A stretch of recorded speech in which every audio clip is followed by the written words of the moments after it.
She handed me coffee and a notebook. And disappeared. Back then, I was homeless, invisible, and just trying to survive. But when she returned years later with a photo of a missing child, everything unraveled. I didn't know it was rock bottom until it started to feel familiar. The smell of wet concrete. The metallic sting in my mouth after crying too hard.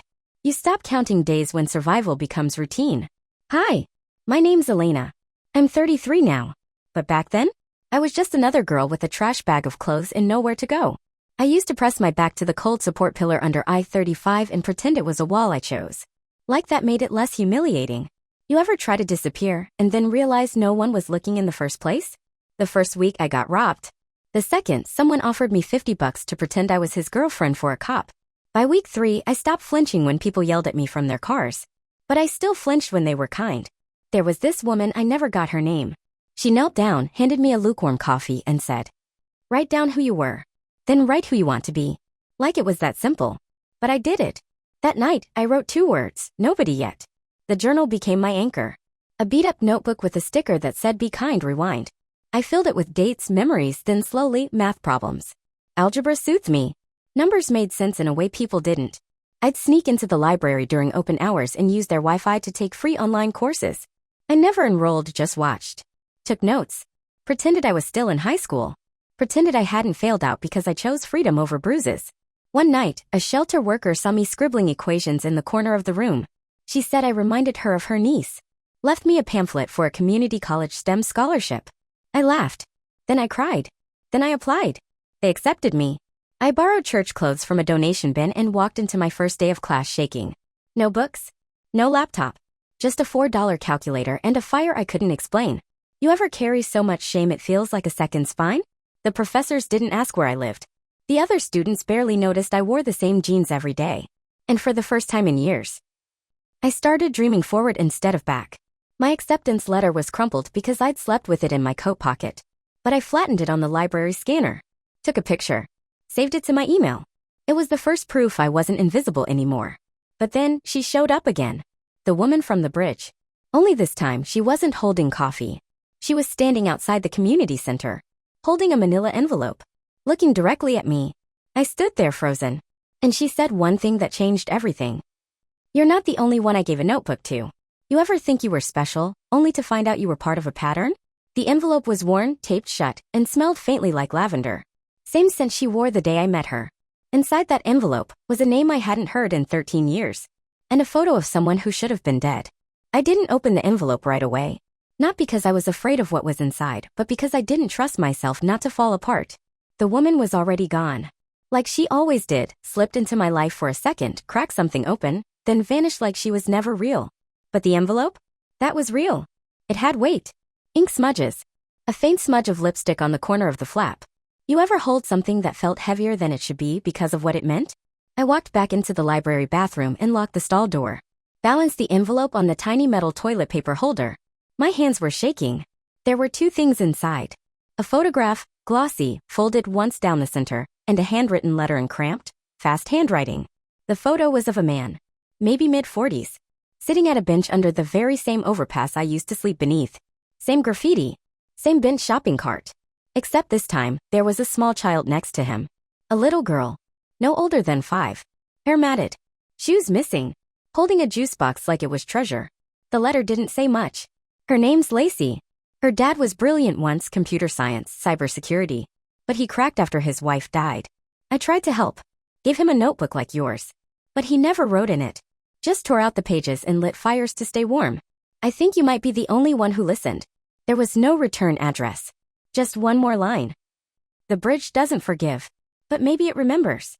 That night, I couldn't sleep. I kept seeing the girl's eyes, the way she looked directly at the camera, but not into it.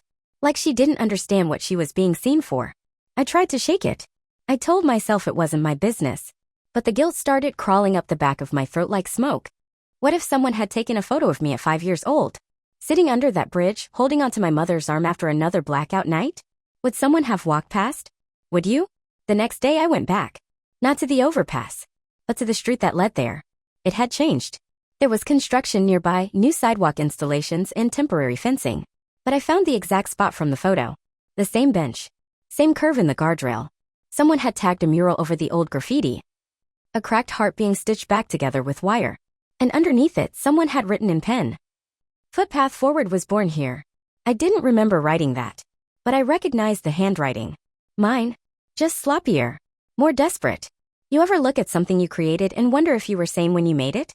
That same day, I pulled up everything I could about missing persons near that bridge. I didn't have much to go on, just a first name, Lacey, and a rough estimate of her age from the photo. Nothing came up. Then I tried something riskier. I emailed the woman from the shelter, the one who gave me the scholarship pamphlet. She didn't remember the woman with the coffee. But she did remember a man and child who stayed a week in winter shelter and left suddenly. He said the system didn't protect people like him. That cameras were everywhere, she wrote. And his daughter, she hardly spoke. Just stared at electrical outlets. I asked for a date. It was exactly 1 week before I got my acceptance letter. I started seeing connections everywhere. Things that didn't add up. At the community garden I volunteered at, a little girl snatched a shovel and hissed at a man who tried to help her. In the shelter rec room, an anonymous journal entry taped to the wall that said, "They don't track you if you never sign your real name." And worst of all, I started seeing the same woman's handwriting again. On the back of bus tickets. On a sticky note inside the library copy of The Glass Castle. On a napkin I found in the lost and found bin at the shelter, folded twice, ink faded. Some bridges hold weight. Others hold secrets. The photo of Lacey sat on my desk beside my engineering blueprints. Steel columns and child-sized shoes. Both balancing things they were never meant to carry. I went to bed that night with the envelope taped shut again. But I woke up to find it, gone. Just vanished. From the drawer I locked. The photo? Still there. But it was different. This time, someone had drawn a circle around the little girl's wrist, and inside the circle, a number. #867W. You ever think you're chasing answers only to realize someone left the trail for you? What if protecting a stranger felt more urgent than protecting yourself? The envelope seal torn, retaped, then torn again, was now replaced with a child's band-aid. I didn't know what #867W meant. But someone did. Because that night, my student email got a message from an anonymous account. Bridge load test failure, 8:27 p.m. I don't usually check my student email at night. But that subject line hit me like a punch.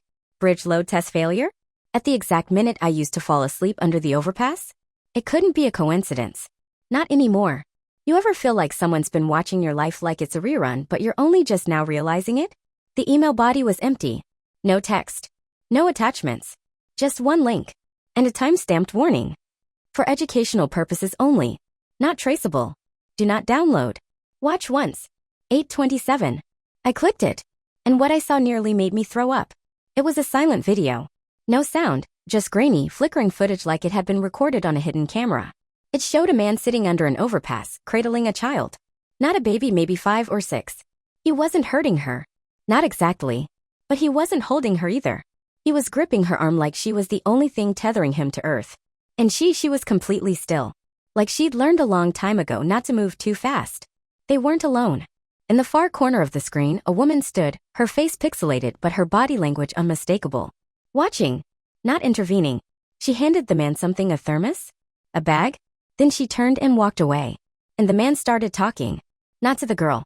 To the camera. Except there was no audio. Just subtitles burned into the frame. She said I had to protect her. But from who? The bridge watches. It remembers.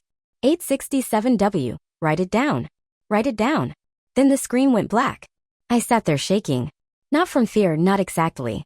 It was something deeper. Recognition. That number. 867W. It wasn't just a code.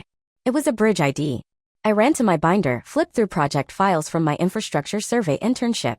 Each pedestrian bridge was given a 4-digit code for internal tracking. 867W was real. It was a short-span pedestrian overpass in a rural zone. Cullen County. Abandoned after a flash flood in 2011. Deemed structurally unsound. Closed to the public. But here's the thing. It wasn't demolished. And I knew because I helped draft the proposal to rebuild it. I skipped class the next morning. Rented a zip car. Drove 3 hours in silence, past gas stations and half-burned barns until the GPS just stopped working altogether. And then I saw it. The bridge. 867W. Overgrown. Closed off by fencing and danger signs. But it was still there. Concrete ribs jutting from the earth like the skeleton of something long dead. Except someone had been here. The chain on the fence wasn't locked. Just looped. And under the bridge, where mud should have taken over, there were dry footprints. Child-sized. I crouched under the steel structure, heart pounding. It smelled like mildew and gasoline. And then I saw it. A child's notebook. Soggy. Torn. Its pages scribbled with math problems. Doodles. A crude sketch of a bridge with 2 stick figures underneath. One large. One small. And next to it. She said I had to be quiet. She said if I spoke, they'd take me away. I backed out dizzy, sat on the edge of the dry slope and called someone I hadn't spoken to in 2 years. Cass. Cass was my ex-roommate. The one person who saw me when I was just starting to build myself again. Back when I still shook in my sleep and hoarded protein bars like a squirrel. She answered on the 3rd ring. Elena, she said. Are you okay? Do you remember the woman who gave me the notebook? Silence. Then. You mean the one from the bridge? Yeah. She came to my job last month. What? She asked if I still talked to you. Said it was urgent. Said something about transference trauma. Then she handed me a napkin and walked out. What was on the napkin? Cass sighed. Just 4 words. Don't rebuild what cracked. That night, I went back to the Zipcar. Checked the rearview mirror obsessively. I couldn't shake the feeling I wasn't alone. And when I turned the key in the ignition, the car didn't start. In the fading sunset, the bridge cast long shadows across the dirt. The child's notebook sat on the passenger seat beside me, water-stained and open to a page that simply read. Are you watching me now? I called roadside assistance. No answer. Then I noticed my phone wasn't picking up any signal. No bars. No GPS. Just a blinking battery icon and one incoming text. Unknown number. Elena, you shouldn't have gone back. You ever feel like you opened a door, and now you can't shut it without losing part of yourself? What if helping meant reopening wounds you never fully survived? The notebook's final page was blank, except for a fingerprint in red ink. My fingerprint. My phone shut off. And when I looked back up toward the bridge, there was a child standing at the edge, watching me. I didn't breathe. Not because I was scared, but because it felt like if I moved, she'd vanish. Like a shadow I'd invented to explain away the guilt. But she didn't vanish. She just tilted her head. Like she was trying to decide if I was real. You ever feel like you're the ghost? The girl didn't run. She stayed at the edge of the bridge until I stepped out of the car. The mud squelched beneath my shoes as I approached. And just as I reached the base of the hill, she turned and walked away. No sound. No scream. Just disappeared behind the tree line like she knew the path by heart. I didn't follow. Because following would make it real. And I wasn't ready for real. Instead, I drove. All the way back to Dallas with the windows cracked and the notebook on the seat beside me like a passenger. That drive? It was the quietest 3 hours of my life. And when I got back to my apartment, I started tearing the pages out. Not to destroy them. To map them. Because the child's drawings weren't just random. Each one had a symbol. A pattern. Like a diagram someone half remembered from a textbook. Circuitry. Wires. Bridges, but not physical ones. Emotional. Mental. Like this girl was trying to connect things no one had taught her were connected. One drawing made me stop cold. A woman. Long hair. Big earrings. Holding a notebook. Standing next to a child with X's for eyes. Captioned beneath it in shaky letters. She said I didn't belong to anyone. You ever read something written by a child and wonder if they understood more than you ever did? I took the notebook to one of my professors. Told him it was part of a side project. I was researching educational pathways in underserved populations. He raised an eyebrow, but he flipped through the pages. And then he said something I'll never forget. Elena, this isn't a child learning math. This is a child hiding behind math. I asked him what he meant. These aren't just scribbles. They're formulas, but not complete ones. Like someone taught her just enough to distract herself. From what? He didn't answer. I stopped sleeping. Not because I was scared, but because my brain wouldn't stop rearranging symbols. Every time I closed my eyes, I saw bridges collapsing. Not in the real world, in blueprints. In code. In equations with errors that screamed for correction. I showed the notebook pages to a counselor. Didn't tell her where I got them. She asked me if I had drawn them. When I said no, she looked skeptical. Then she said this child may have witnessed something traumatic. Possibly sustained neglect or early cognitive conditioning. What kind of conditioning? I asked. She hesitated. The kind that doesn't leave bruises. I pinned the girls' drawings on my apartment wall over my framed degree. Juxtaposed like they were arguing with each other. One said success. The other whispered don't forget. I started getting emails again. Anonymous. Sporadic. Just phrases. You forgot the fireproofing. Not every load is physical. She doesn't speak because she was taught not to. And then this. Did you build yourself to forget, or to survive? I almost threw my laptop out the window. Then one day in class we were reviewing case studies of failed bridge engineering. And there it was. Bridge 867W. Flash flood damage. Improper load distribution. Structural erosion over time. I raised my hand. Told the professor I'd visited that site once. He froze. You what? I shrugged. It's still standing. No, Elena. It was demolished last fall. That site's been closed for over a year. You ever feel the ground shift under your memory? I pulled out my phone. Searched the demolition record. There it was. Signed. Sealed. Documented. Except the date was 3 weeks before I stood under it. And the man who signed the demolition report? His name matched the man in the video. Lacey's father. You ever start to doubt your own timeline? Like maybe trauma rewrote your memory while you weren't looking? What if rebuilding something broken meant uncovering something you were never supposed to find? That night, I opened the notebook one last time. On the very back cover, something was etched into the cardboard with a paperclip. Don't fix the bridge. Fix what they used it to cover. I didn't understand what it meant. Until my doorbell rang. The drawing of the woman with the notebook was now missing. Torn out. But the tape that held it to my wall? Still there. Covered in fresh fingerprints. Small ones. I opened the door. And the woman who'd given me the coffee, the one who started everything, was standing there. She looked older. Paler. I sunk in. But her voice was steady. We need to talk. Before they find her again. She didn't ask to come in. She just walked past me like she owned the space or didn't care if she didn't. I should have stopped her. Demanded answers. Instead, I closed the door behind her and locked it. Twice. Because some part of me knew, whatever this was, it wasn't just about a girl under a bridge anymore. You ever let someone in, not because you trust them, but because you're scared of who else might show up? She sat at my kitchen table. Didn't touch the chair back. Just perched like she was ready to leave again in a heartbeat. I know what you found, she said. I left most of it for you. I didn't sit. I saw her, I said. The girl? Lacey. Her face didn't move, except for her eyes. No, Elena. You saw what they wanted you to see. I swallowed. The bridge was condemned for a reason, but not the one in the paperwork. She slid something across the table. A photograph, but not like the others. This one showed a group of people, men and women in lab coats, standing beside a child on a cot. Lacey, maybe 7, hooked up to wires. Monitors blinking behind her. They called it a resilience trial, the woman said. Testing how children respond to extreme environmental stress paired with structured isolation. My throat went dry. Who would allow that? She didn't blink. Families who owed favors. Systems that bury the poor. Parents who were desperate. Or gone. She told me everything. Lacey wasn't just a girl under a bridge. She was part of a behavioral conditioning experiment, years ago, shut down after public backlash. Except, not everything shut down. Some of the children were moved. Hidden. Used again. Not in labs. In open environments. Shelters. Foster systems. Underpasses near transit hubs. Places no one would look too closely. I gave her a notebook, the woman said. Just like I gave you one. But she didn't write math. She wrote signals. Symbols. Ways to remember who she was when they kept trying to erase it. She was trained. I asked. She was surviving. Then she leaned in. And now she's not just surviving. She's running. I couldn't speak. Because it all made horrible sense. The way the drawings mirrored bridge schematics, not just structurally, but emotionally. The way she used numbers as code. The circled wrist. The fear of being taken. I looked at the woman. What do you want from me? She smiled. But it was sad. And slow. I want you to finish what she started. Build something that can't be used against her. She pulled a napkin from her pocket, crumpled and torn, and unfolded it slowly. Inside was a tiny flash drive taped to the center. Next to it, one phrase.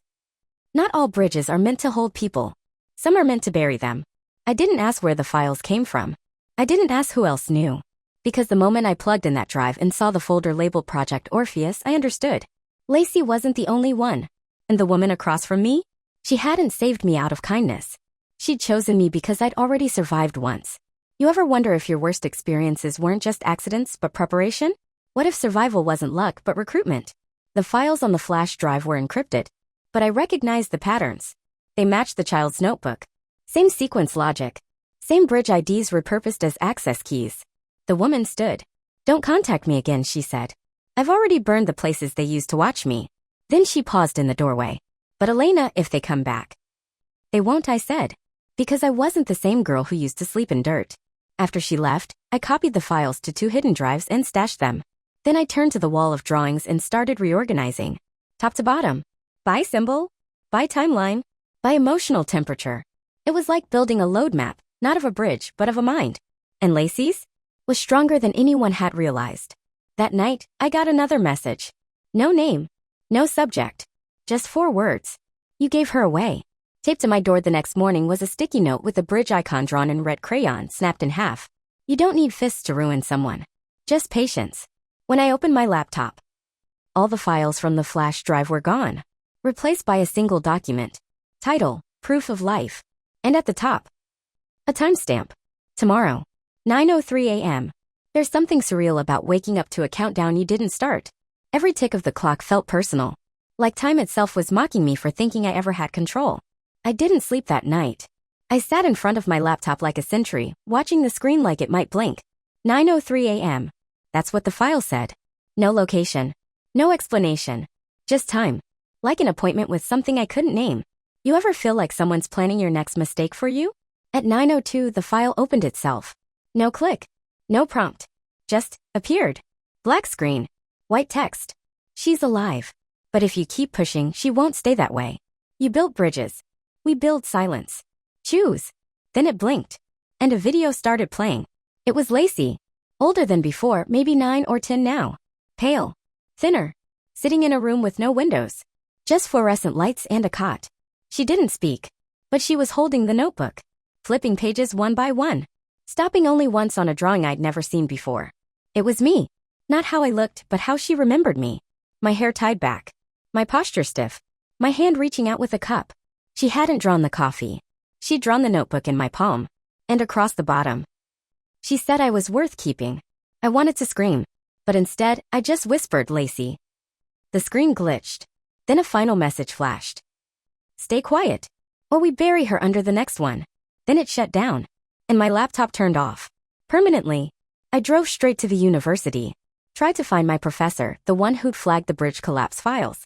But his office was cleared out. Gone. No forwarding email. No department notice. Just a slip of paper taped to the door. Reassigned. Do not contact. You ever feel like you're the only one who remembers something that's actively being erased? I reached out to Cass again. Her number was disconnected. I tried her old job, the nonprofit she managed. They said she left 2 days ago. No notice. Left behind her keys and a box labeled Do Not Deliver. I started panicking. Checked my emails. Half of my correspondence with Cass was missing. Even the shelter records, the file where I first applied for help back in the day, corrupted. All that was left was one sentence in the metadata. Project Orpheus, exposure risk compromised. I went to the authorities. I tried. Told them everything. Or at least the parts that didn't sound insane. The man at the desk didn't even blink. You got any proof this girl exists? He asked. I pulled out the photo from the bridge. He held it under a light, then passed it back. This could be any kid. Then he leaned in. You're not the first one to come in here saying stuff like this. I left. Not because I gave up. But because I finally understood. They didn't want to silence me. They wanted to drown me in noise until my voice disappeared. I stood in the hallway of the shelter I used to live in, staring at a mural on the wall. A painted bridge. And beneath it, the words. Where no one sleeps alone again. Someone had spray painted an X over the word no one. That night, I got a call. Blocked number. But I answered anyway. There was breathing on the other end. Then a voice, quiet, calm, too familiar. Not the woman. Not Lacey. A man. You think you're helping her. You're not. You're making her more valuable. And valuable things don't stay free. Click. You ever feel like your good intentions just raised the price on someone else's life?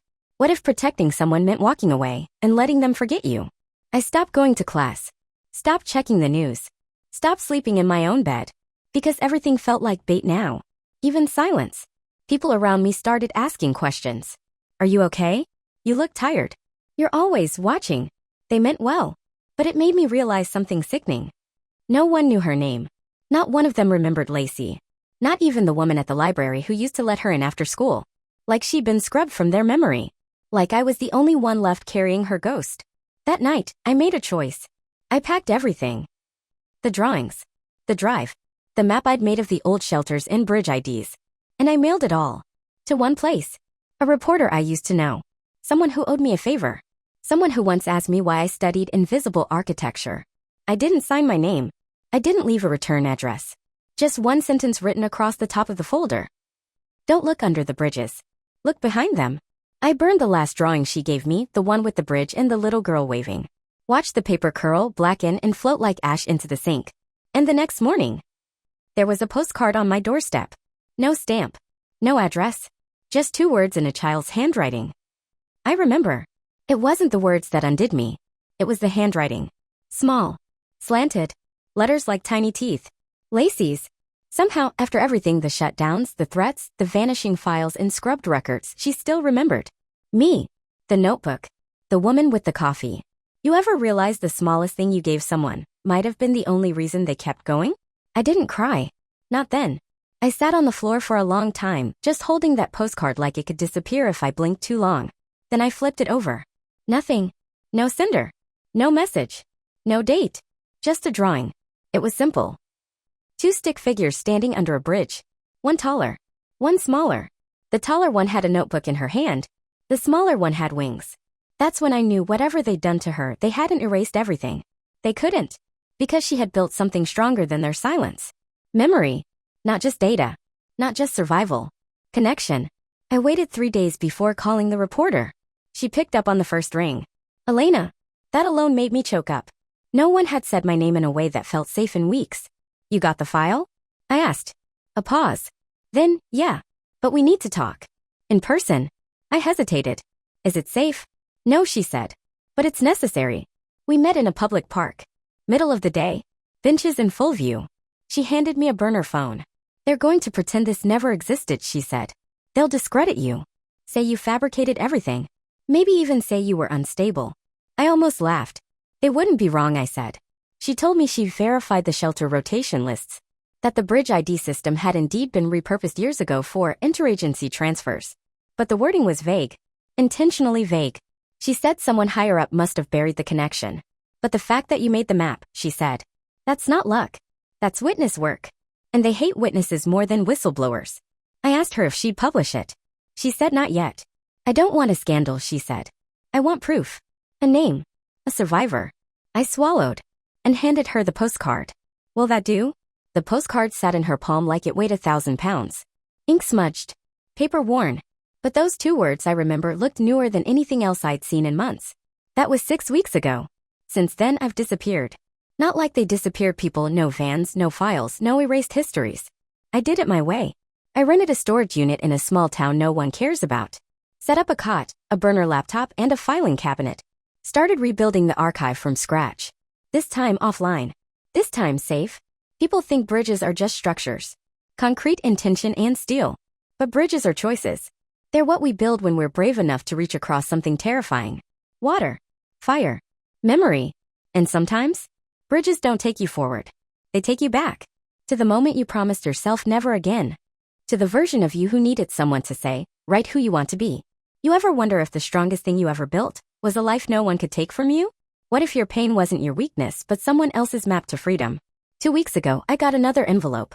No return address. No stamp. Inside? A photo. Lacey. Standing on a wooden footbridge. Smiling. Behind her, a group of kids. Younger. Holding notebooks. And next to them, painted on the side of the bridge. Footpath forward, bridge number 001. Built by survivors. For survivors. You don't need fists to ruin someone. Just patience. But you don't need power to save someone. Just presence. I don't know where she is. Not exactly. But I know she's walking over the bridge I once slept under. And I know she remembers me. That's enough. Because I remember her too. I used to think the bridge was the thing that saved me. Now I know. It was the girl walking under it who made me strong enough to build it.